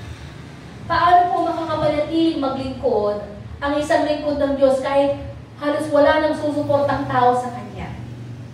Paano makakapanatili? Isipin mo kung ang pagtitiwala namin, kung ang pagdepende namin ay sa tao, matagal nang ayaw kong magpastor. Pero kanino po tayo magtitiwala para makapanatili sa ating Diyos na kaya niyang kumilos at kaya niya ang lahat ng bagay? Ganoon din po ang aking encouragement sa bawat isa. Alam ko ang bawat isa may pinagdadaanan. Ang bawat isa may struggle. Hindi natin ito may pagkakaila. Pero paano tayo makakapanatili sa katotohanan? Tanging lamang po sa ating pagtitiwala sa ating Diyos na buhay. Isang gustong-gusto kong salita na nakasulat sa Awit 107 verse 20 is pakilagay ko. Psalms 107 verse 20, He sent forth His word and healed my disease. Ipinadala niya ang kanyang salita at ako'y pinagaling. Okay. Isa po ito sa pinangahawakan kong salita ng Diyos pagkatunay nga. Saan natin matatagpuan ang tunay na kagalingan? Saan? Kapag totoong tinanggap natin ang salita ng katotohanan. He sent forth His word and healed them. He rescued them from the grave. Ang salitang ito ang magliligtas din sa atin, maging sa ating kapahamakan, maging sa ating kamatayan. Maging kamatayan espiritual. Kaya huwag po natin hayaan na mamatay tayo sa ating espiritual na kalagayan. Hallelujah! Kung ikaw, kapatid, ay nakakarinig na ngayon ng salita ng katotohanan, atin nga po itong pahalagahan, panghawakan, like treasure, nang hindi mo dapat ito maipagpalit kanino pa man. Kaya nga, doon natin din ipapangiling at iingatan ang araw ng pananambahan. Dahil ang araw na ito ay hindi sa iyo, ang araw na ito ay para sa ating Diyos. Tayong kumikilala sa Diyos na buhay, humihiwalay sa mundong ito upang ipakita sa Diyos. Hindi tayo nagbabalat kayo, pero pinipilit natin talaga na ipakita sa Diyos na Ama, ngayong araw na ito, ikaw ang aking Diyos, ikaw ang masusunod. That's how humbleness, that should be our attitude when we come in worship, when we join in worship. What is your heart desire? Ano po ba ang naisin ng ating puso? Gusto ba talaga nating parangalan ng Diyos sa araw na ito? Sino ang napaparangalan sa ating buhay? Kaya kailangan po nating pag-ingatan ang ating isipan, ang ating galawan. Paano mo ay ginagalang ang Diyos sa araw na ito? Okay. Pag humihiling po ba tayo, imposibleng magawa ng Diyos?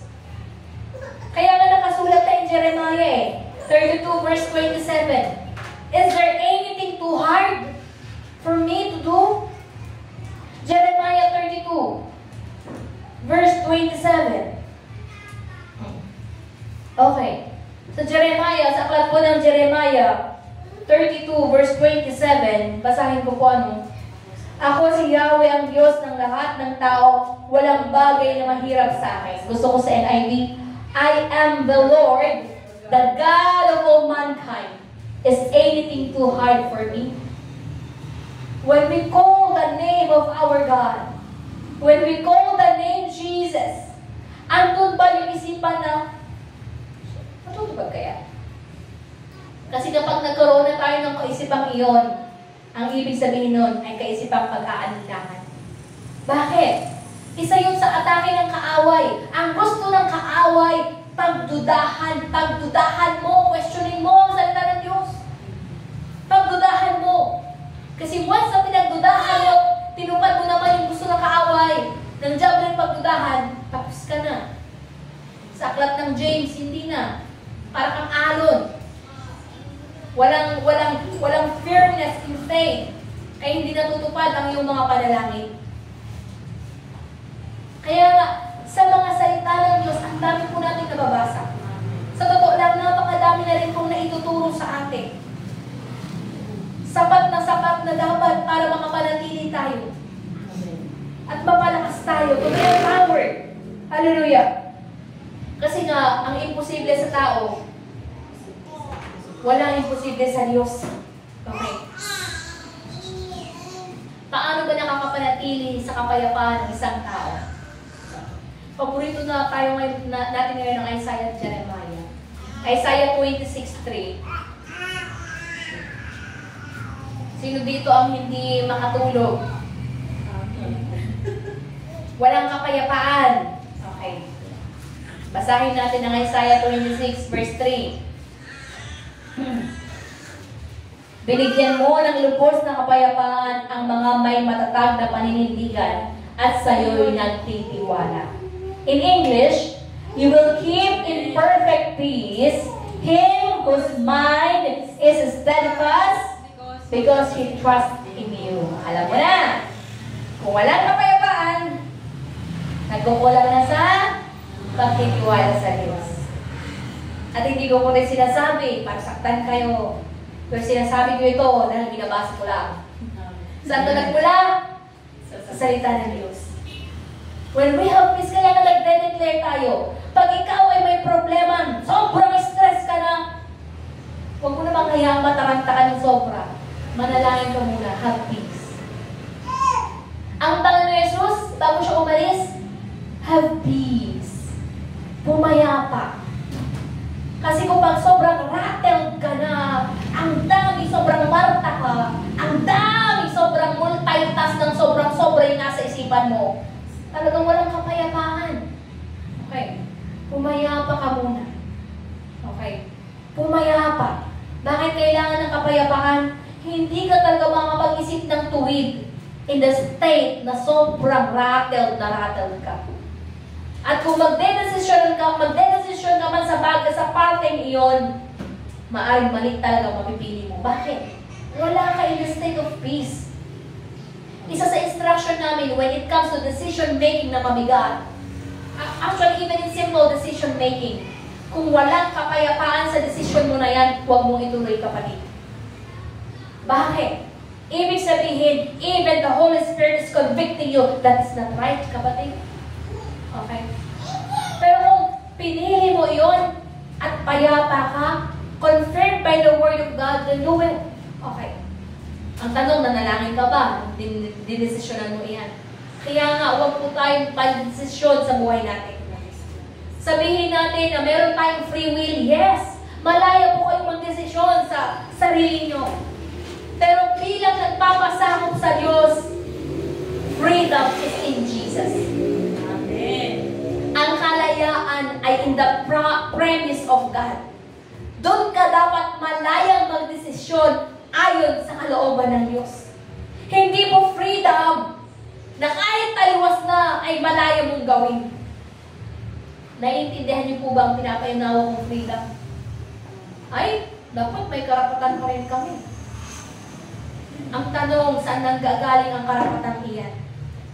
Karapatan para sumuway? Karapatan para suwayin ng Diyos? Karapatan ng mga suwain sa salita ng Diyos? O karapatan bilang anak ng Diyos?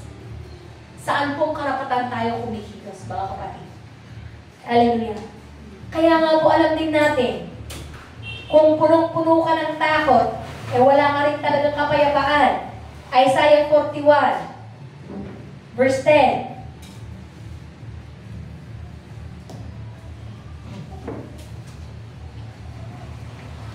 Sa aklat po ng Isaiah 41, verse 10, nung sabi dito, ako'y isa sa iyo, huwag kang matakot, akong iyong Diyos, hindi ka dapat mangamba.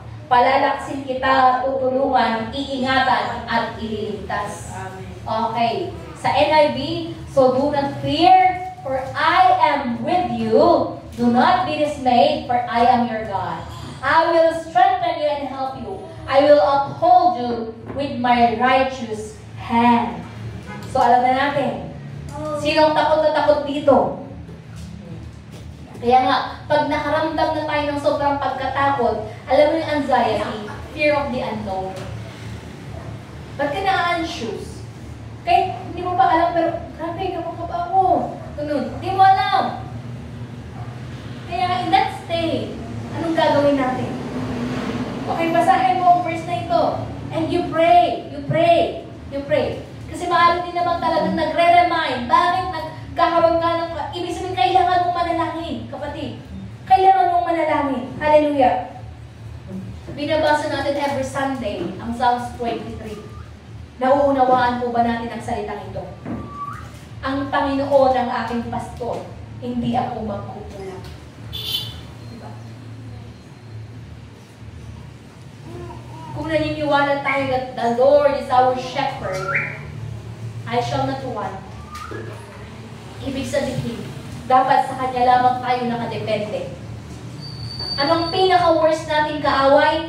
Alam niyo po ba, kilala niyo? Sarili natin. Bakit?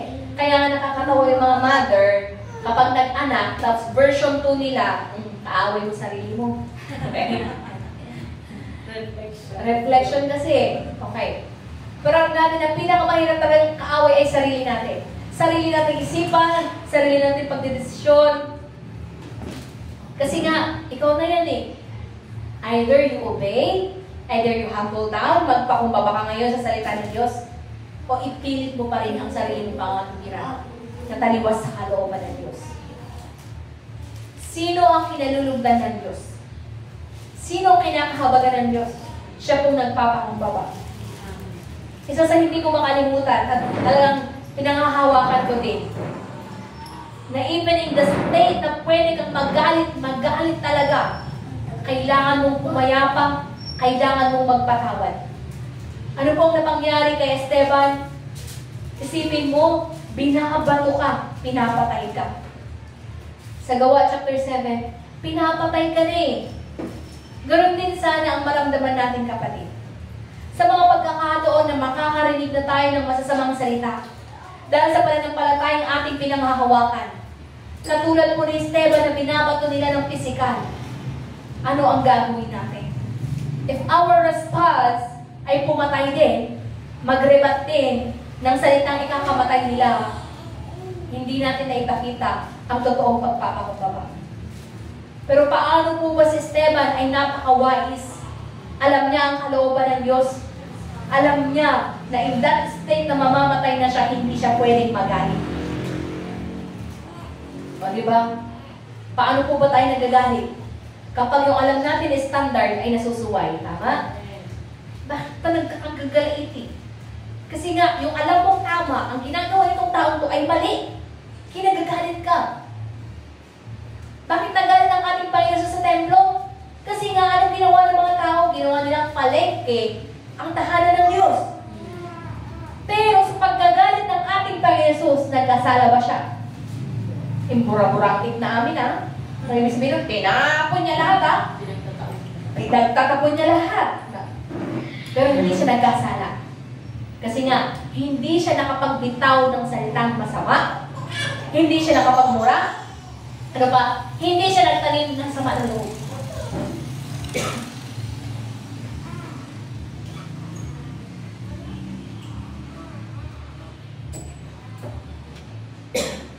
Anong problema sa atin?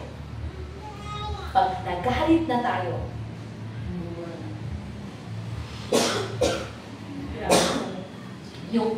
yung hindi natin minsan napigilan na, maglalabas na yan ng mga masasamang salita.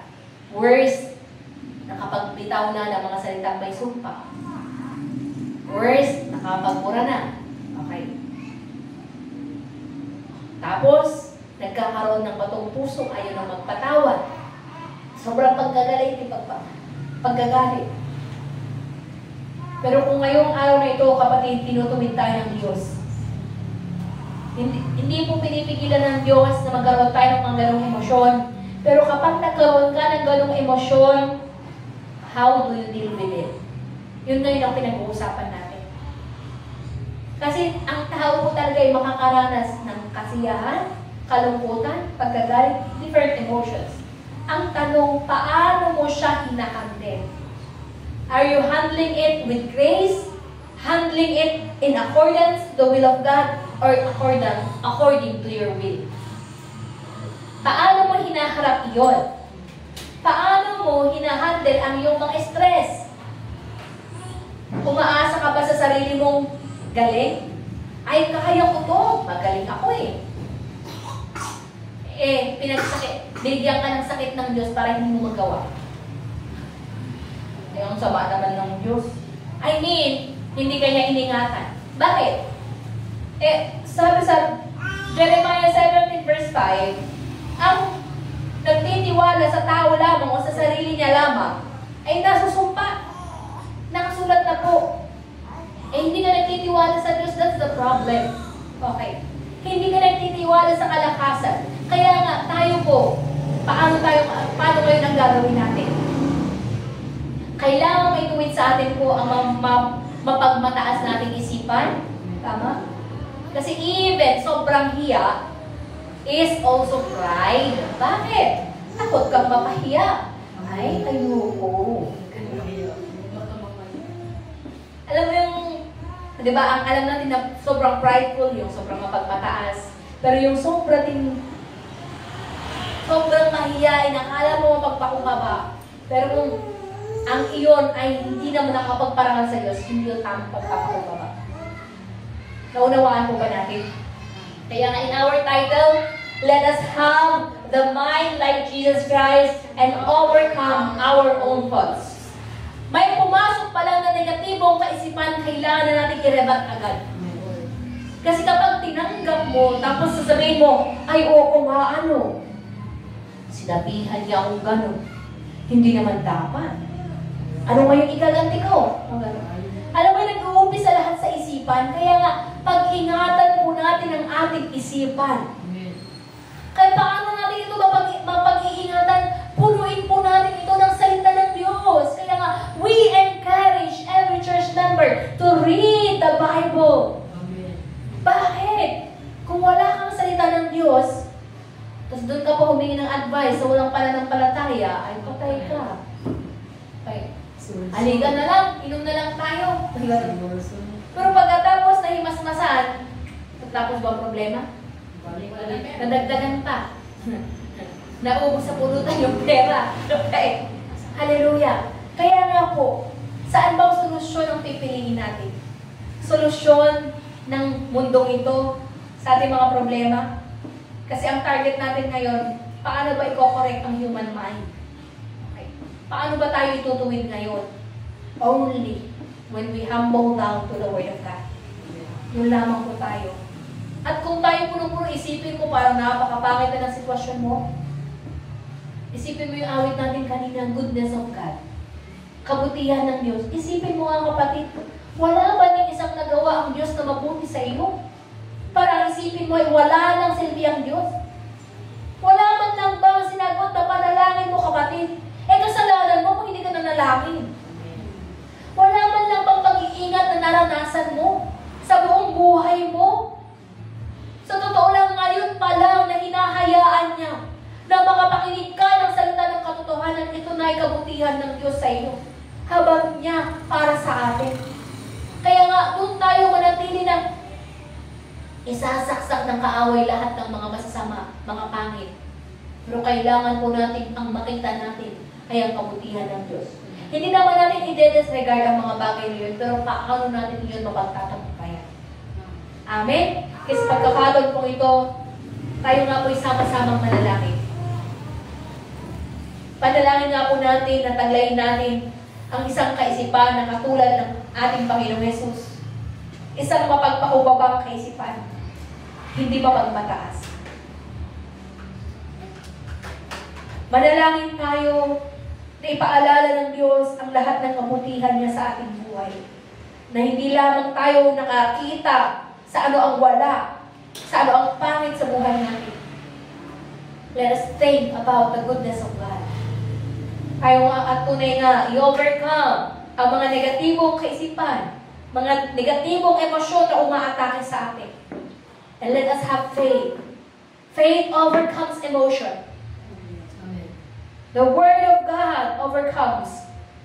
Let us call the name Jesus. Humingi din po tayo ng tawad sa mga pagkakataon na alam natin, nagkulang tayo. At humiling ng pagtulong niya. Tayo nga po'y manalangin.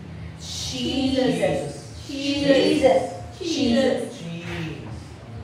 Aming Diyos, ang mga nadakila. Salamat sa mga salita mo, Diyos, nagpapaalala sa amin. Ama, na ang kinalulugsan mo ay mga anak mo mapagpakumbaba. Kumikilala sa iyo at tunay ka pinipili na sumunod sa iyong kalooban.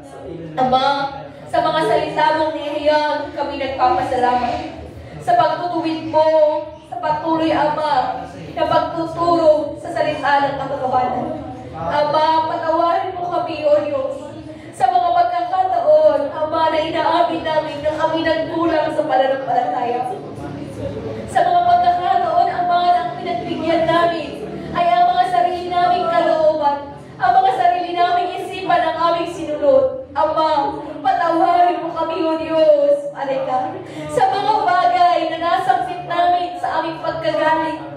Ama, sa anuman alika na sa manang loob na inipon namin. Ama, ito na nga hinihingi namin ng kapatawaran sa iyong harapan. Ama, search our heart, O Diyos. Ama, ituwin mo ano bang kalikuan ng aming puso at isipan. Ama, patawarin mo kami, O Diyos. Patawarin mo kami, Ama, O Diyos, Panginoon.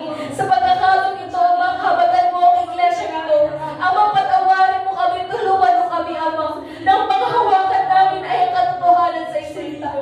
Ama, na sinabi mo, walang imposible sa iyo.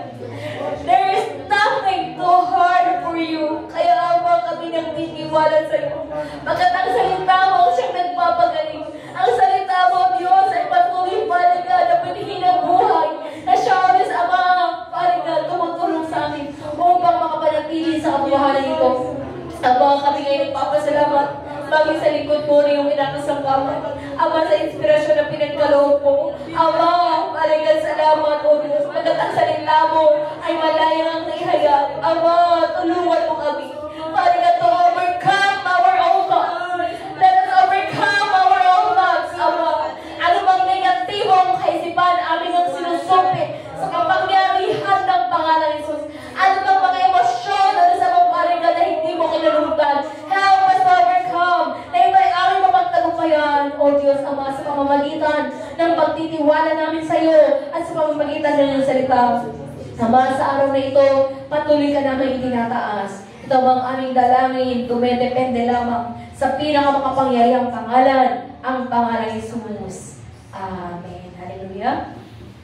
Natin na nga po tinatawag si Pastor Raymond para sa benediction. Tapos after benediction, ito naman yung kanto.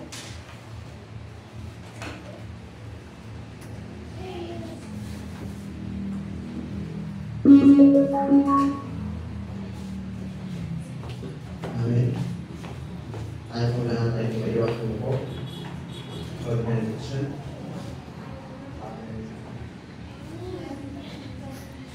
Ang kagandahang loob na ating Panginoon Jesus, ang kanyang kabutihan na hindi nagmamaliw, ngayon at pagpakailanman, at sa pamumuna ng banal na Espiritu, na patuloy kong nahayag marnas nawa ng mga nakipag-isa sa Panginoon Jesus sa araw na ito, sa lahat ng mga tumanggap na salita niya ng buong pagpapakumbaba, at sa lahat na patuloy na nilalagak ang tiwala tanging sa Diyos lamang, ngayon at pagpakailanman. Amen.